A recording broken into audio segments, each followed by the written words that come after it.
Inner Light Show. It's time to stop just surviving, and it's time to begin to thrive. It's time to live happier and healthier. Turn stress into strength. Noted author Debbie Mandel will show you how to move beyond personal doubts and fears and into positive perception to turn on your inner light. Here's your host, Debbie Mandel. Greetings, everyone, and welcome to my show. Our guest expert is Howard Fradkin, Ph.D., a psychologist, co-founder of the National Organization Against Male Sexual Victimization, and the author of Joining Forces, Empowering Male Survivors to Thrive. For men and the women in their lives who need to heal from the childhood trauma of sexual abuse, this wonderful book can point you in the way of step-by-step healing and, in fact, as the title says, thriving. Welcome, Howard. Thank you, Debbie. It's an honor to be here. Now, how does a male survivor from sexual victimization differ from a female, if there is any difference at all? Well, there are differences. I always say that anybody who's victimized has suffered a trauma, and it's very important that everybody knows that it's absolutely possible to get help. The difference with men is that men are socialized to believe that they're not supposed to ever need any help. Men are socialized to believe that they're supposed to be strong, that they're supposed to be in control. And so what happens when a man is sexually victimized is that he tends to feel very ashamed. He tends to be embarrassed. He tends to believe that it's his fault, that he must have done something wrong, or at the very least he didn't protect himself. And unfortunately what that does is it creates a tremendous amount of shame, and most men who've been sexually victimized live with this secret stored deep inside them for oftentimes decades. Now, that makes sense that you would want to keep men in their own support group, not in a mixed support group with women, right? Because then men who have trouble sometimes emoting, as the stereotype goes, or expressing themselves might feel ashamed in front of the other gender. Or am I off on that? It is definitely healing for men to be around other men who have been victimized, because it helps them have a mirror in front of them, and when they see another man who's been sexually victimized and he's talking about it, it gives him a sense of strength that they might not experience with women. I think there's a place for mixed groups for sure, but I think initially it's more important for men to be with other men so that they can lend support to each other, so that they can help each other learn that there really is hope and there really is the possibility of healing. What would you say would be a key difference in a male support group versus a female one?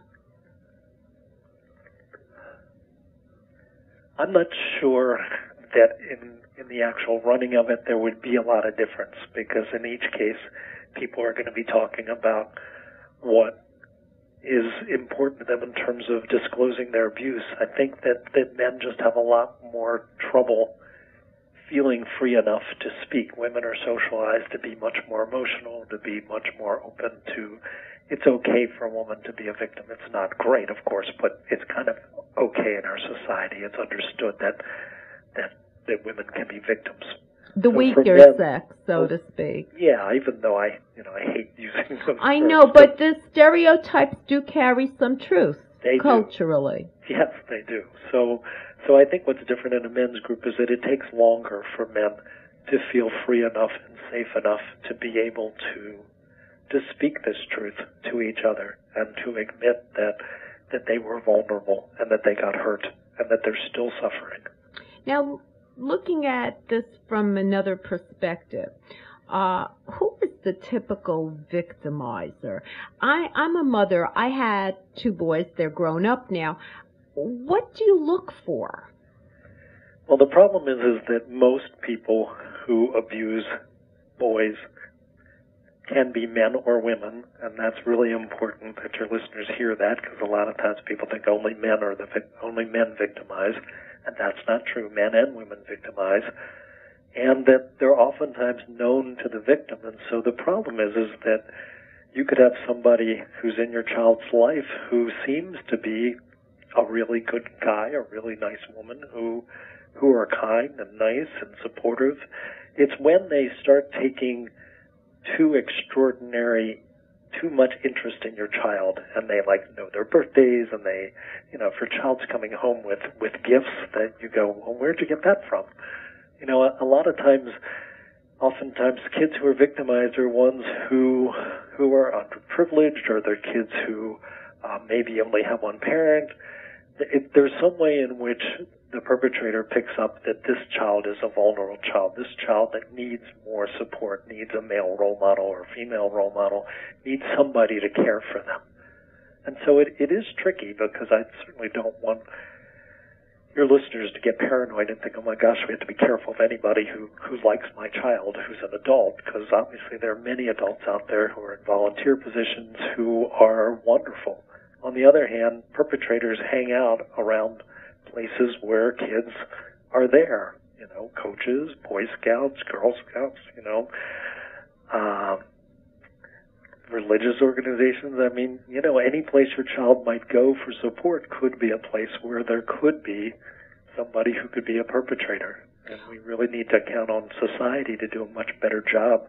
Would you see any changes in your child? I mean, I think the answer would be yes. Absolutely. But what would we see?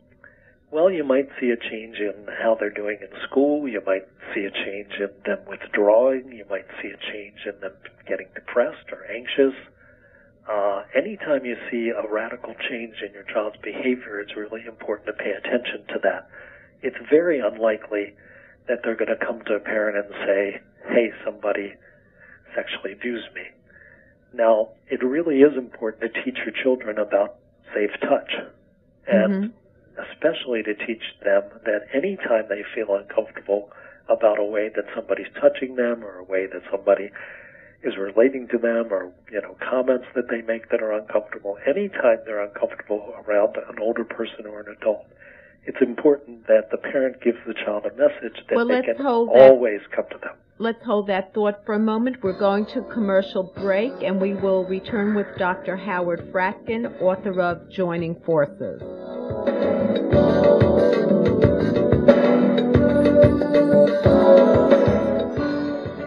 Now you can take Debbie Mandel home with you. Her book, Turn On Your Inner Light, Fitness for Body, Mind, and Soul, will help you decompress with healthy, positive, concrete solutions. Common life challenges are presented so that you can quickly find the help you need. Emotional tips, original meditations, and a fun and easy-to-follow fitness workout for each mindset. This revolutionary new method will help you rewire mind and body to take back your power. Get it on Amazon. Are you overwhelmed with the burden of taking care of children, parents, or both? Are you taking care of everyone else except yourself?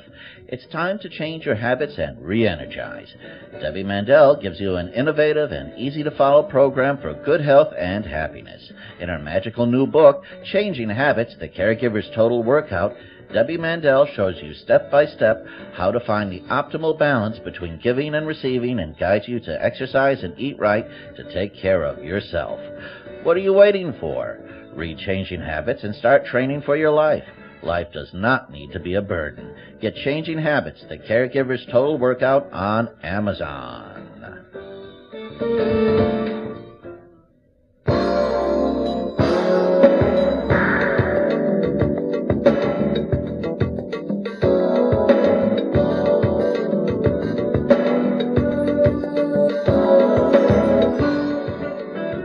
You're listening to the Turn On Your Inner Light show.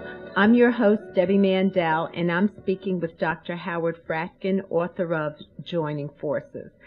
Now, Howard, what can a partner do? Let's say I'm married to a guy who was abused as a child, and he never confided in me, and we have a good relationship, but maybe things come out later. How can I help? Well, certainly it's really important that you believe the survivor, that you tell him that you really want to support him and you really want to help him.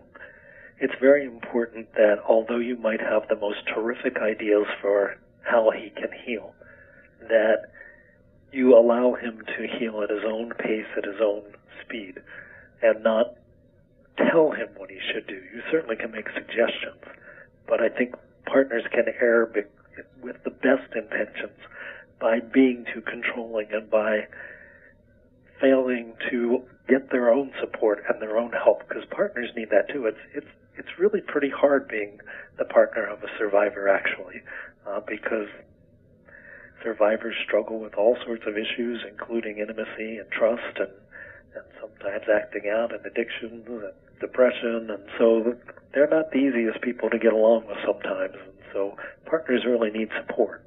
Now, let's say I'm married to someone who was victimized as a child in this way, and he has never told me. What strange behavioral or, I guess, irritating behaviors would pop up to the unsuspecting spouse? Well, the most likely thing is that they're not going to be able to be close to you. That they're not going to be able, men stereotypically are not emotionally close, but certainly men can be close.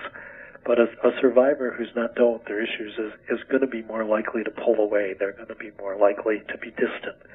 They're more likely to possibly be acting out in some way, either with drugs or alcohol or sexual addiction. They could be unfaithful. So they're going to be signs that they're struggling. And it's important to pay attention to them and to talk about them in as non-judgmental a way as you can. How could you elicit the truth or the confession from your spouse? Is that even possible? Or would you steer your spouse to a professional therapist who could then hone in on what the problem is? Well, it depends on your relationship. There are times when survivors are able to share that truth with their partner. They just have to feel safe enough. The problem is that a lot of times men do not code sexual victimization as abuse. For instance, a man who is sexually victimized when he's 10, for instance, by his adult teacher may see that as, oh, she did me a favor, she taught me about sex. Mm-hmm. Or sometimes it could be a gay man who's 12 years old and he's being groomed by an older man, and he thinks of that as his initiation to sex. So it's really important to know that they sometimes just don't code it correctly. So they might be able to, when they feel safe enough with you, be able to share that. And oftentimes, if you know that they're engaging in problematic behaviors and they're not addressing it, it really is important to encourage them to get professional help. And hopefully, with the right professional, they will feel free enough and safe enough in time, if the professional asks the right questions, to be able to get to the root of the problem. Now, I was very impressed with your book, where you give so many strategies on trying to neutralize some of the pain. One point that I felt was a skill that you could give to anyone who has suffered is telling your story, and I believed you said how empowering that was. So I want to ask you, how do you tell your story if this happened to you? How long would you tell your story? If you were in a group or with others or where you felt trust, how long would that story be?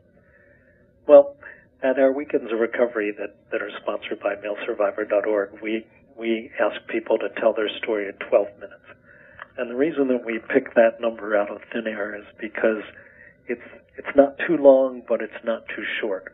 And it's an initial time to tell your story, and it just gives a framework. Because sometimes it can feel like, oh my gosh, this is taking forever, or it might feel like I'll never get finished this. And so to have kind of a beginning, a middle, and an end to it, it does help to have some sense that I have some control over telling this. It's obviously important that you tell it to somebody that you feel safe enough with.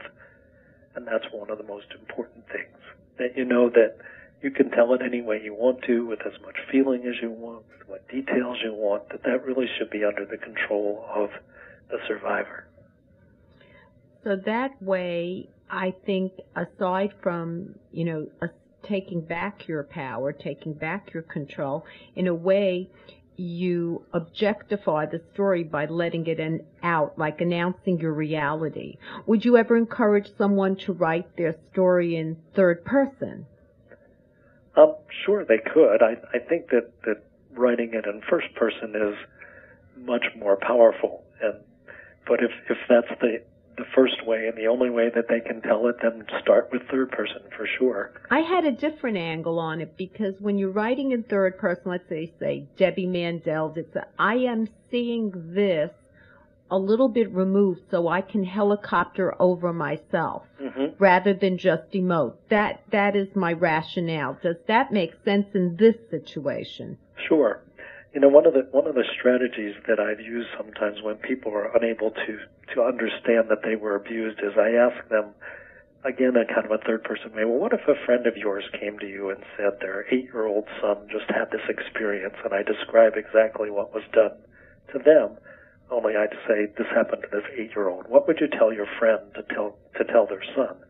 And in every case, a man is able to go, well, that was really wrong what was done to them, and I would tell my friend to get them help and to tell them it wasn't their fault. And so you're right that sometimes that third-person perspective is really helpful to a survivor initially in telling their story. Okay. Just something that I recommend in stress management, to announce the reality and let it go. But, this is a more intense stressor. Well, we go to commercial break, and we will return with Dr. Howard Fradkin, author of Joining Forces.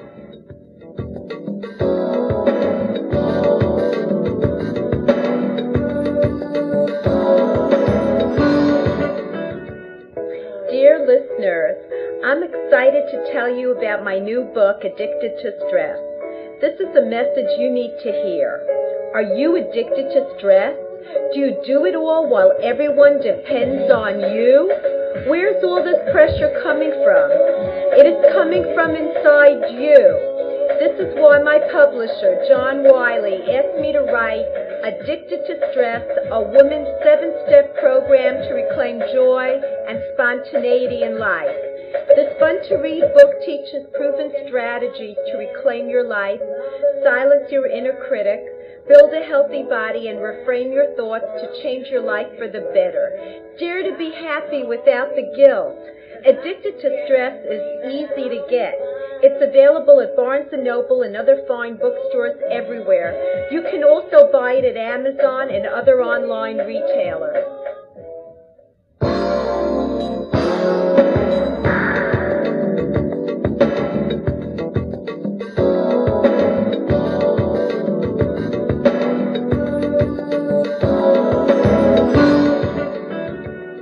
We're back with Dr. Howard Fradkin, author of Joining Forces.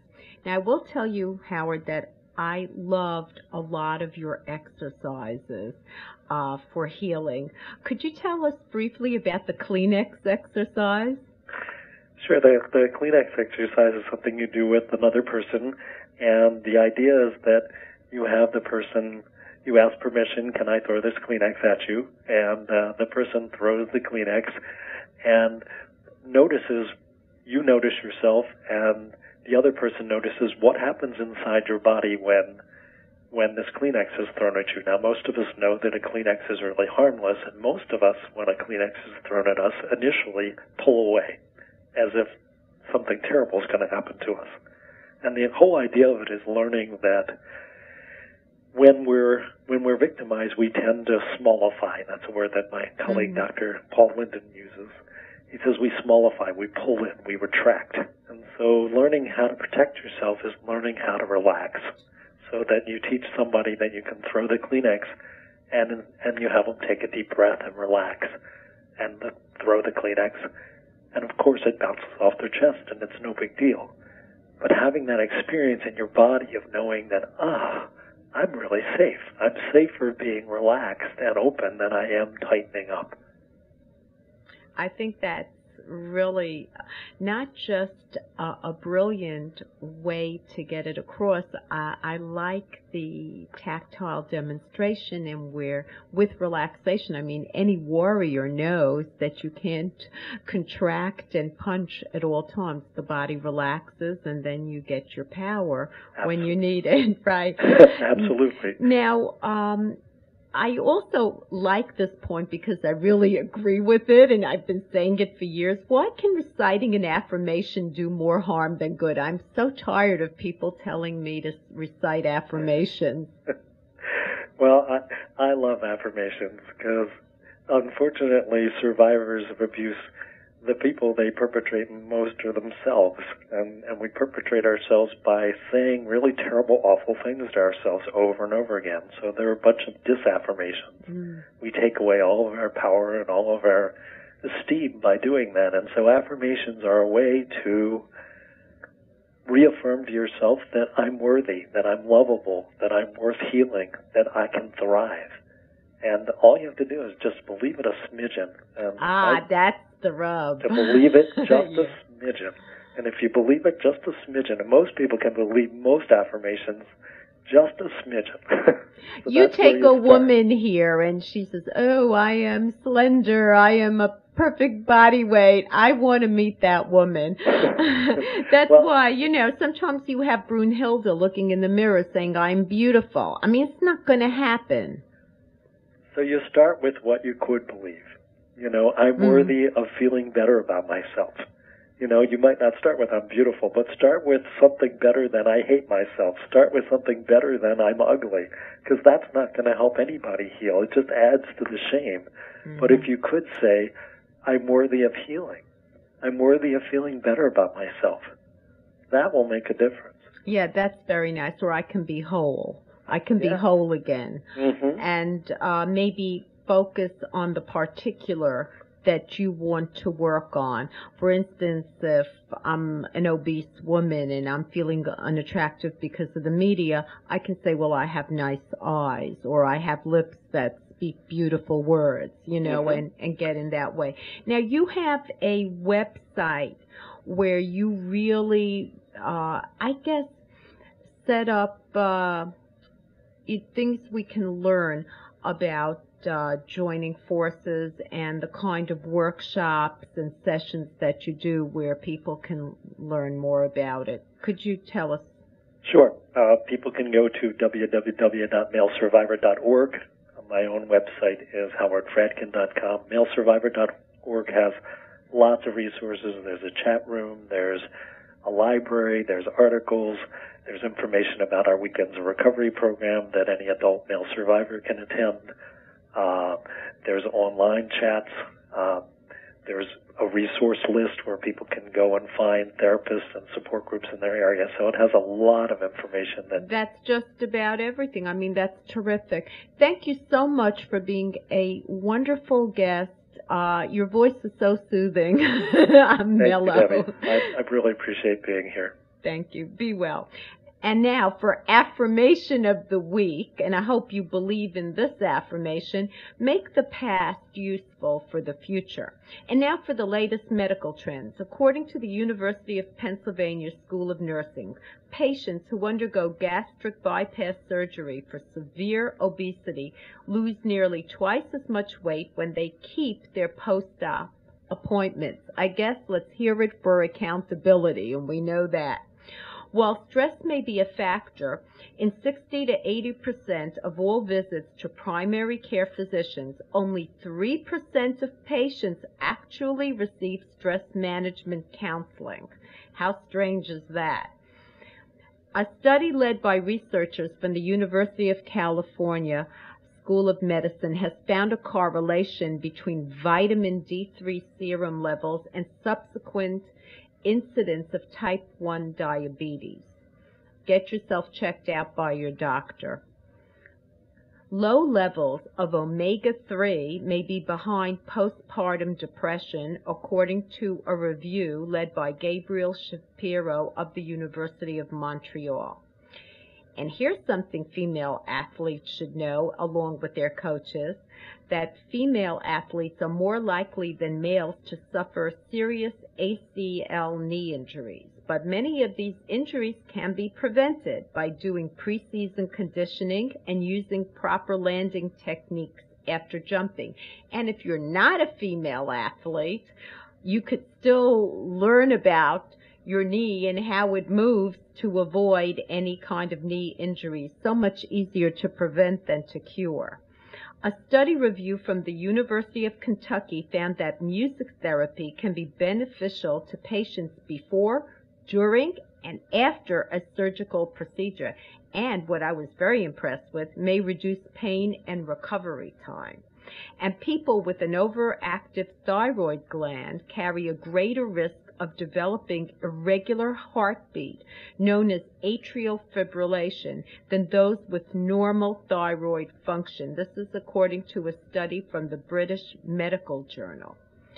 And you're going to be shocked to know this. Injured patients were less likely to die in the hospital if they had alcohol in their blood, according to the University of Illinois. And the more alcohol they had, the more likely they would survive. Okay, you got to handle that kind of information. Well, we come to the close of another show.